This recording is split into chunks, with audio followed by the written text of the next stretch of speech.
One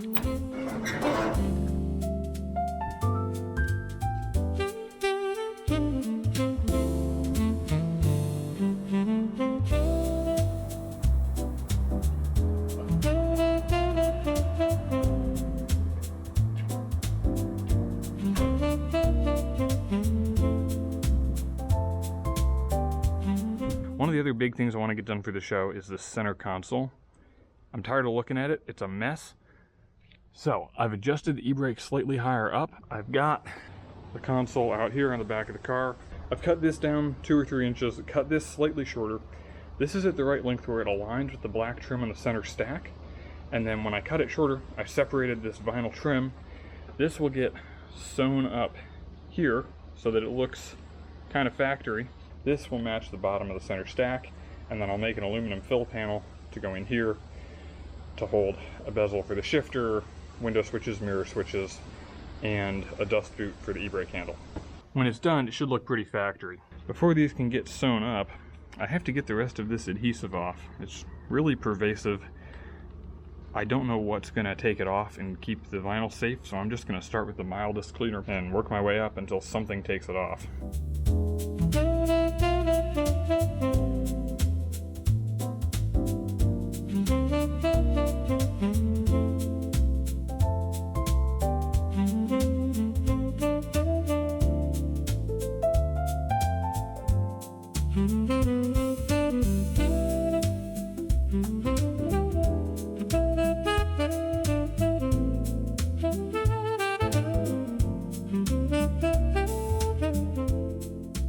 Had yet another interruption on the console.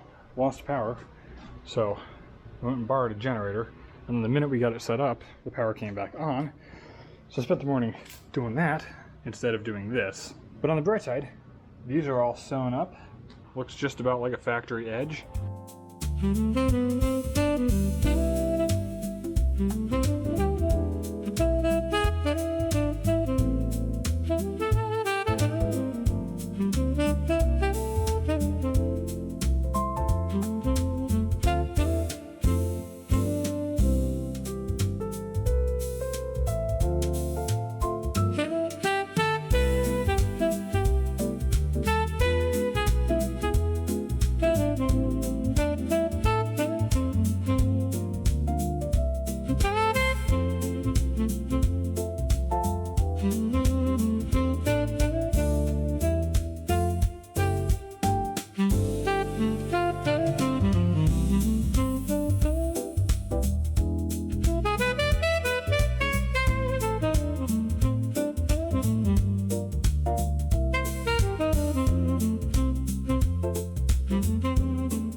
So with these looking good, now I need to figure out this top cover.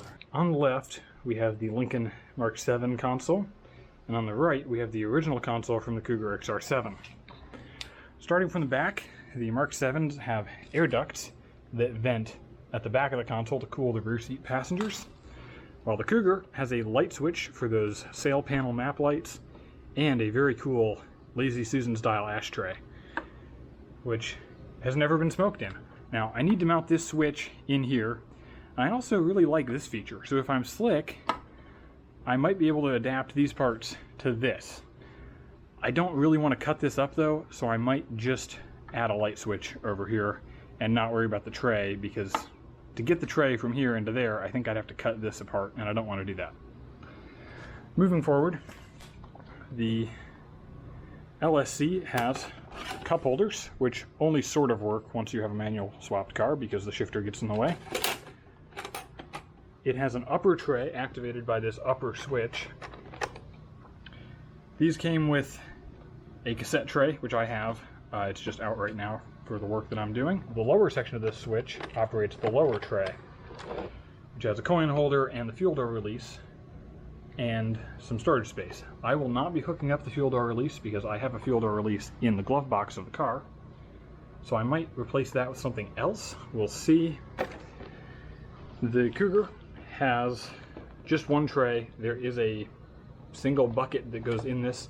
There's really nothing notable about it other than that it has this little domed light that mounts at the front about there. This is nice. I have the bulb for it and I have the wiring for it, so it'd be cool to mount this light into this console. The stock center tray on this looks like something. I'll try to insert a picture here because obviously I don't have that part on mine. The Cougar has this panel. Now if I had dual power seats, it would have 2 seat control panels. My car only came with power driver seat, so I have the holes for that, the delete cover for the passenger side. I converted my car to manual seats, so I don't need any of this. Mirror adjuster for the power mirrors is here, and then the window up down is here. These are the 2 things that I need in my car. This also has a cool little ashtray that flips forward. It's a weighted spring-loaded cover. The caveat with this Lincoln console is that now I have an e-brake here, so there's going to be a big slot taking up space, and I only have this much space and a little bit of space in here to mount my other accessories. Currently what we've got going on is I've taken all the wiring that I think I need and I've tried to plug it all in and figure out what everything does to make sure that all the switches work, because I have some spares that I could swap in if there are issues. Make sure that I have all the switches I need, figure out what switches I don't need, and then try to position the switches I do need in the console when I'm doing my console layout. A power seat switch that's broken that I don't need anyway because I've converted to a manual seat. That'll get cut. A power window switch that works. Power mirror switch that plugs in to this connector. That works. Those 2 switches for the windows and mirrors are going to sit right about here and here. And then I have this wiring bundle, which goes to many things. It all comes off this square 8-pin connector, and it goes to a variety of things. Some of which work, most of which don't. The one thing on it that does work is the switch for the rear map lights. The other things I've got are this connector that goes to nothing, and I don't have a mating connector to it. I have no idea what this goes to. It's possible it went to something that my car wasn't optioned with, which would explain why I don't have the mating part to it. And then I have this, which it's disconnected now and it's missing one of the contacts for the light, but this dome light would have illuminated the inside of the center console and it would have been activated by this series switch. I would like to get this working again because it'd be kind of cool to have a lit up console at night. It makes it easier to find things in there, and I do actually use it to store cassettes, and I do swap out cassettes sometimes at night. The other thing I have here is this light. This comes off the main harness bundle, and this light comes on with the headlights. I don't know what this went to. I've looked around, none of my switches are backlit. So it's not a backlight for one of the switches. There isn't anything else on the factory console that would have needed backlighting. I was thinking it was the shifter backlight for the old automatic shifter, but the wiring harness isn't long enough for it to get all the way up there and do what it needed to do, so I have no idea what this does. I almost want to use it as another console light, but this stays on all the time, so it's going to get kind of warm, and it's also not very bright. I might wind up just pulling the bulb out so that it doesn't get hot, and then leaving the wiring if I ever do decide to rewire it. I'm just not sure what to do with it. I've got a sheet of aluminum that I'm going to use to make this cover, but before I do that, I need to make a mock-up, for which I'm going to use CAD. Good old cardboard aided design.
So on the first iteration, I got the bends cut right, and I got the shifter boot and e-brake openings cut. And then when I went to cut the switch openings, the aluminum was kind of hard to cut, and somehow I don't know if I was tired or just stupid or what, but I cut this one way too big. So the switch, instead of clicking into it, just fits right through it. So what I'm going to do is I'm going to make a cover plate to go over this. I'm already happy with the bends in this, And I realized that making a cover plate also allows me more opportunities to change the layout. If I do decide to add a switch here, or add a light here, do something different, it's easier to just swap out that one cover plate. So it's going to work out better in the end anyway. What I've done is I've made a template out of cardboard here to mark off where the holes are, what shape I want, where that opening is. I'm going to cut this out of some pretty thin steel. It's 22 gauge. It should be a lot easier to cut. I can do it with a cutoff wheel on a Dremel to get a much more precise cut, which is one of the issues I was having. Trying to do this with a jigsaw is kind of ridiculous. And then, to make sure I don't screw up again, I've made templates by fitting cardboard onto each of these switches. And then I've used that to mark off the holes that I need to attach each switch. This one's just a rough template, so I have an idea of where the bolt pattern is for the two screws that hold it in. And then this is a very precisely cut square that I can actually use as a test fit. It fits perfectly in the opening in the original console. You can see that when I use it as a guide on this piece, it's way too big a hole. So I've used it to set up my template, and I'll use it as a guide to check the hole as I'm cutting it into the steel, so hopefully I don't screw up this time.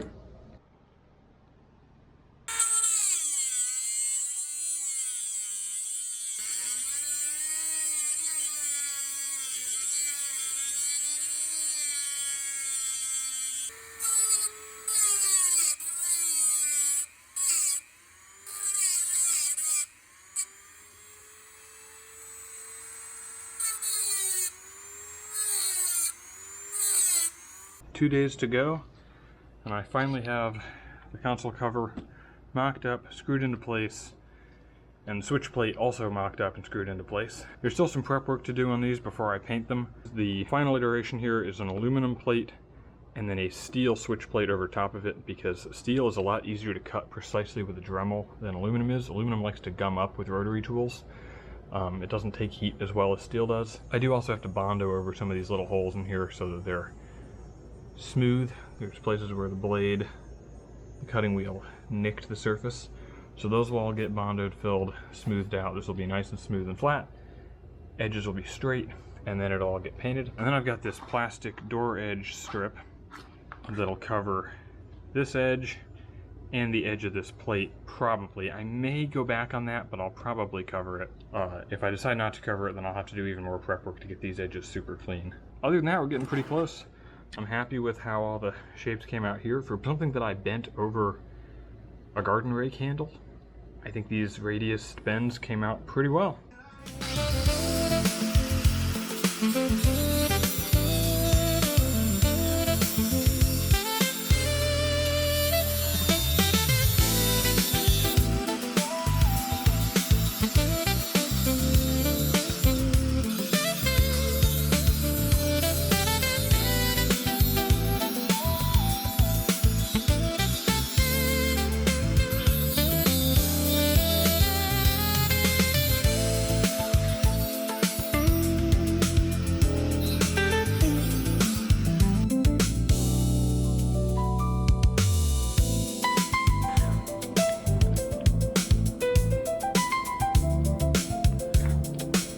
Thursday night. The show is tomorrow afternoon, and I've got the console cover all painted. I've cut some aluminum tube as a standoff post here to hold the window switch in. I had to buy some longer screws, but that seems to be working and looking pretty good.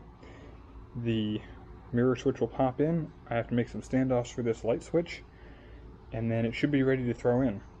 These brushes here for the e-brake handle, these are a door draft stopper, or a door sweep, glued into the plastic track. They come in and then attached to the back of the console cover using 3M trim tape, the same stuff that I used on these badges here on the trunk. Seems to be working pretty well and looks good from topside.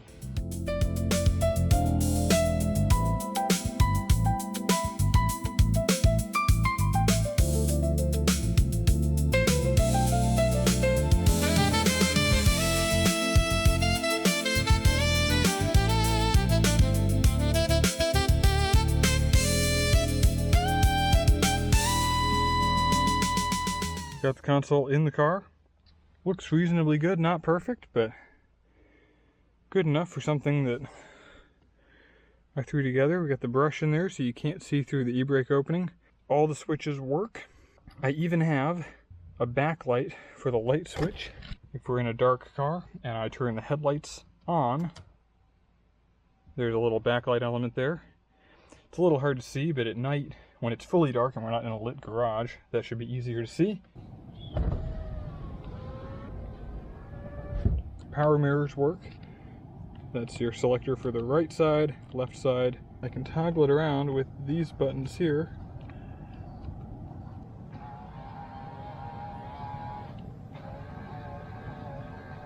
And my map lights.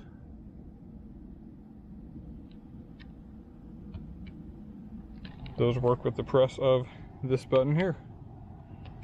Clearly labeled lights. I'm pretty happy with that. Shifter bezel's in place.